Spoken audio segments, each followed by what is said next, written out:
En las próximas dos presentaciones vamos a tratar la antibioterapia en la sepsis, que tiene, como veremos, determinadas peculiaridades. El principal predictor de mortalidad en la sepsis es el retraso en el inicio de la antibioterapia. Es importante acertar a la primera.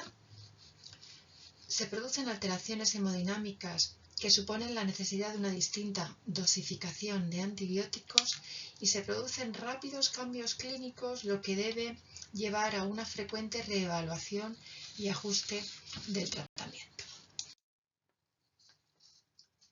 El inicio del tratamiento antibiótico dentro de la primera hora, desde el inicio de la sepsis, se asocia a una supervivencia del 80%. Por cada hora adicional de retraso desde el inicio de la hipotensión, la supervivencia cae un 7,6%. El objetivo es, por tanto, iniciarlo dentro de las primeras 3 horas. Y esto mismo es lo que indica este gráfico dentro de la última campaña de supervivencia de sepsis del año pasado. En los pacientes con sepsis, todos, aunque esté ausente el shock séptico, se debe iniciar el tratamiento antibiótico en las primeras 3 horas y en los pacientes con shock séptico se debe realizar en la primera hora del diagnóstico. Se debe utilizar un tratamiento antibiótico desde el principio, porque utilizar un antibiótico inadecuado reduce 5 veces la probabilidad de supervivencia. Veis en estos gráficos cómo el antibiótico inicial inadecuado supone un mayor riesgo de mortalidad y en esta presentación vemos cómo ese tratamiento incorrecto es frecuente tanto en atención primaria como en el ámbito de la hospitalización.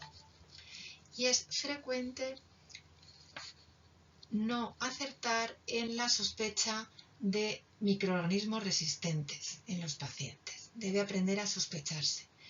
Y este riesgo hay que tener en cuenta que es mayor en las infecciones asociadas a cuidados sanitarios. Vamos a distinguir lo que es el tratamiento antibiótico apropiado, que es aquel ajustado a la sensibilidad in vitro del microorganismo y a las guías y consensos. Se debe administrar precozmente. El tratamiento antibiótico adecuado es el que tiene en cuenta las estrategias farmacocinéticas y farmacodinámicas. Y antibioterapia óptima se considera a la administración de una dosis que permita la penetración del antibiótico en el lugar de la infección a una concentración efectiva para la erradicación de la infección. A la hora de decidir el tratamiento antibiótico debemos tener en cuenta factores dependientes de la infección, como es el foco infeccioso, factores dependientes del paciente, como pueden ser las comorbilidades, alergias, interacciones, situación clínica, el estado inmunológico o los factores de riesgo para presentar microorganismos multiresistentes, factores dependientes del patógeno sospechado, que incluye la epidemiología local, y factores dependientes del antibiótico. Tenemos que tener en cuenta sus características físico-químicas y los parámetros farmacocinéticos y farmacodinámicos. Es importante tener en cuenta la epidemiología local. En nuestro hospital disponemos anualmente del boletín que nos proporcionan desde el Servicio de Microbiología con las sensibilidades de los distintos microorganismos. Bacilos gram negativos en el gráfico de la izquierda, cocos gram positivos en el gráfico de la derecha. Y nos proporcionan información del hospital y también del resto del área. Veis como ejemplo E. coli, uno de los bacilos gram negativos que vemos con más frecuencia, como por ejemplo tiene un porcentaje de sensibilidad de un 70% de las cepas a ciprofloxacin. Recordar que no debemos administrar de forma empírica un antibiótico que no se demuestre sensible en el 80% de los casos, ¿no? Solamente debemos permitir como máximo un 20% de resistencias. Eso es un ejemplo a tener en cuenta en el hospital. hospital, pero en atención primaria vemos que ocurre lo mismo. Si volvemos a mirar el ejemplo de Escherichia coli, también vemos que para ciprofloxacino el porcentaje de sensibilidad es un 62%. Por tanto, superamos el 20% de resistencias y no se debe emplear de forma empírica. Y en cuanto a los mecanismos de resistencia en bacilos gram negativos, tenemos una frecuencia de porcentaje del 12% de nuestros E. coli con producción de beta-lactamasas de espectro extendido o ampliado. Tenemos un 20% de nuestras Klebsielas con producción de carbapenemasas, porcentaje bastante elevado, y tenemos un porcentaje de Staphylococcus aureus con resistencia a meticilina en el 23% de los casos. También un porcentaje elevado que, aunque se reduce en atención primaria, sigue siendo un porcentaje considerable que hay que tener en cuenta en el manejo empírico.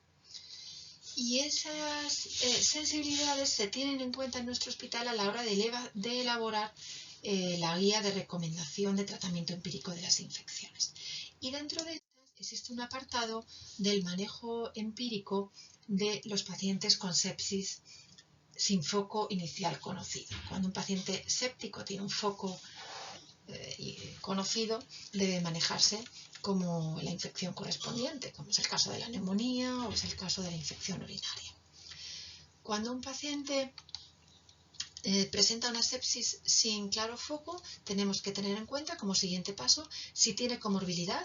Con comorbilidad nos referimos, por ejemplo, a que haya sido sometido a una cirugía mayor, pancreatitis, diabetes, que esté en tratamiento con diálisis, que sea un inmunosuprimido. Pero también tenemos que tener en cuenta si presenta factores de riesgo para tener gérmenes multiresistentes. Y esos factores de riesgo son el ingreso, el pertenecer a un centro sociosanitario, el haber presentado previamente un aislamiento de un microorganismo multiresistente, la antibioterapia o también el ser un paciente en diálisis con edad avanzada o con sonda vesical. En estos casos la antibioterapia es diferente, lo comentaremos posteriormente, pero en pacientes que no presentan ni comorbilidad ni factores de riesgo de resistencias, veis cómo el tratamiento de elección sería una cefalosporina de tercera generación. En el caso de existir un único factor de riesgo de resistencias, como puede ser haber recibido tratamiento antibiótico recientemente, o bien el tener un aislamiento previo de un BLE, beta-lactamasa de espectro extendido, tendríamos que usar un carbapenémico, en concreto ertapenem, que es de espectro antimicrobiano menos amplio que meropenem, porque en este caso no necesitamos cobertura de pseudomonas. Y se podría ampliar cobertura de cocos gram positivos en determinados casos, dependiendo de la sospecha del foco. Vancomicina o bien en pacientes con insuficiencia renal, daptomicina, y en pacientes con sospecha de foco pulmonar, linezolid. ¿Cuáles son los factores de riesgo de infección por microorganismos resistentes? Los empezaba a describir en la anterior diapositiva, pero aquí están mejor descritos. Sobre todo el haber recibido tratamiento antibiótico o el haber estado ingresado en los 3-6 meses previos, especialmente si el ingreso fue en UCI, donde existe un mayor riesgo de resistencias, pero también en pacientes con contacto con el sistema sanitario, en pacientes con dispositivos invasivos, sobre todo la sonda vesical, o bien con aislamiento previo por microorganismos resistentes. En estos casos, en pacientes con factores de riesgo de resistencias, pero también en pacientes muy graves, con shock séptico, debemos ampliar la cobertura antibiótica, que en general incluye el uso de un carbapenémico con cobertura frente a pseudomonas, como meropenem, o bien piperacilina tazobactam. Se debe emplear ceftolozano tazobactam solo en aquellos pacientes con shock séptico nosocomial que presentan inmunodeficiencia grave o bien que tienen riesgo de estar colonizados por pseudomona multiresistente, como puede ser un ingreso en UCI, por ejemplo, o bien en infecciones con alta carga bacteriana que no se pueden abordar quirúrgicamente. sobre todo es el caso de la neumonía extensa o la endocarditis. Y se debe emplear ceftazidima y Bactam solo en aquellos casos de shock séptico nosocomial, recordar que estamos hablando de tratamiento empírico, y en unidades con prevalencia de enterobacterias productoras de carbapenemasa alta. Una prevalencia alta se considera por encima del 5 o 10% de los casos. Cuando se trata de estos pacientes, se debe realizar cobertura de cocos gram positivos con daptomicina o linezolid y también con amikacina, con la intención de aumentar la probabilidad de acertar a la primera con esa doble cobertura. Y en algunos casos se debe cubrir también la posibilidad de infección fúngica cuando existen factores de riesgo, como puede ser un ingreso prolongado en UCI con antibioterapia de amplio espectro, una pancreatitis grave, cirugía abdominal reciente o colonización en múltiples sitios por cándida, nutrición parenteral o insuficiencia renal con necesidad de reemplazo renal. En estos casos añadiríamos caspofungina o anidurafungina. En el caso concreto de sospecha de sepsis por catéter, debería, además de retirarse el catéter, administrar daptomicina con cobertura o no de bacilos gram negativos con meropenem y cobertura o no antifúngica con caspofungina dependiendo de la sospecha clínica y la existencia o no de shock séptico u otros factores. En algún caso podemos no retirar el catéter en un paciente séptico con sospecha de infección de catéter. Bueno, pues solamente en algunos pacientes que no presentan una clara supuración, que están estables, que no son pacientes inmunosuprimidos. Bueno, pues en algunos casos se puede no retirar el catéter y el tratamiento antibiótico a administrar, que puede ser daptomicina, vancomicina o linezolid, dependerá del microorganismo que sospechemos de la posibilidad de resistencias y se deberá ajustar cuando conozcamos el microorganismo definitivo. En pacientes con hemodiálisis siempre se debe realizar cobertura también de cocos gram positivos, en general con daptomicina, y si se trata de un paciente en shock séptico se debe cubrir también empíricamente bacilos gram negativos y en algunos casos OCOS. Bueno, ¿y cuál es la fisiopatología de la sepsis? Bueno, en el proceso séptico se producen importantes cambios en la fisiología que alteran la farmacocinética de los antibióticos.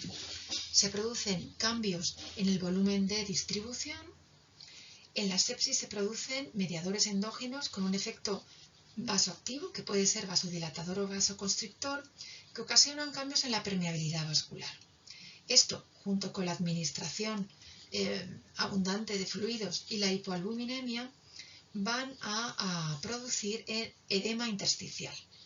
La presencia de derrame pleural o de ascitis de este edema intersticial y la existencia de drenajes postquirúrgicos van a crear lo que denominamos un tercer espacio que incrementará el volumen de distribución de los fármacos hidrofílicos y por tanto disminuyen su concentración plasmática.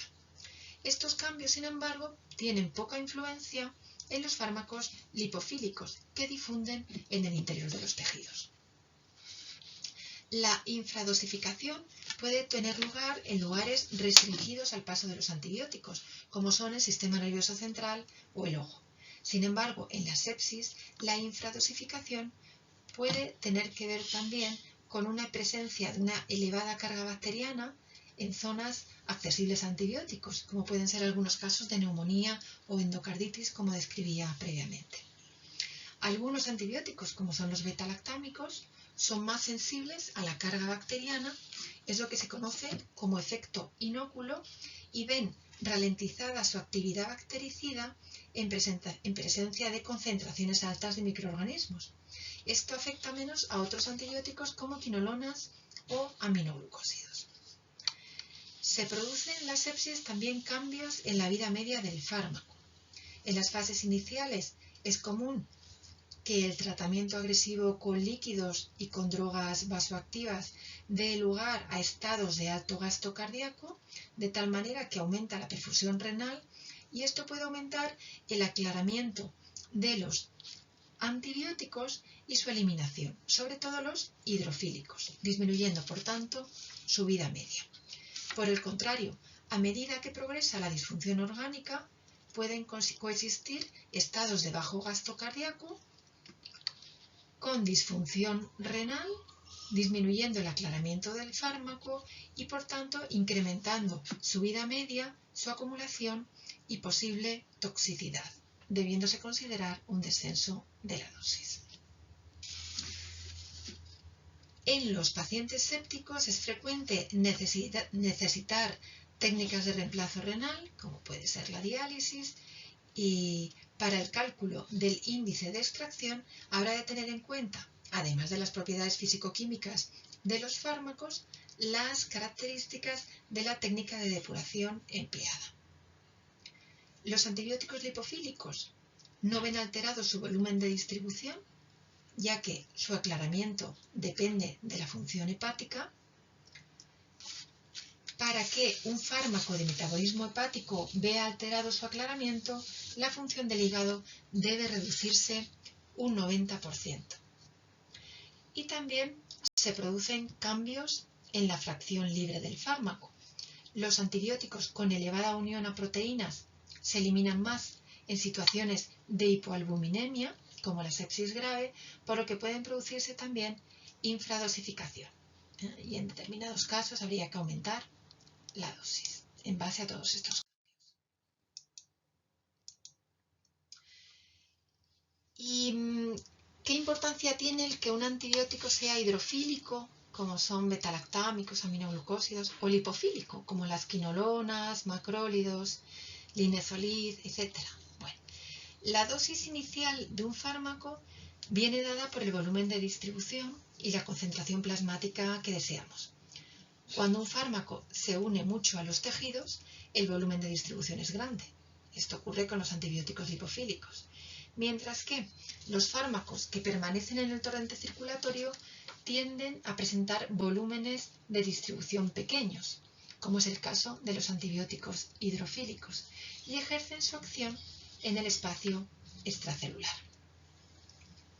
Recordad que las propiedades físico-químicas con importancia a la hora de decidir la dosis de los antibióticos son el peso molecular, la unión a proteínas y la capacidad para difundir a los tejidos, y por tanto la hidrofilicidad o la lipofilicidad de los mismos.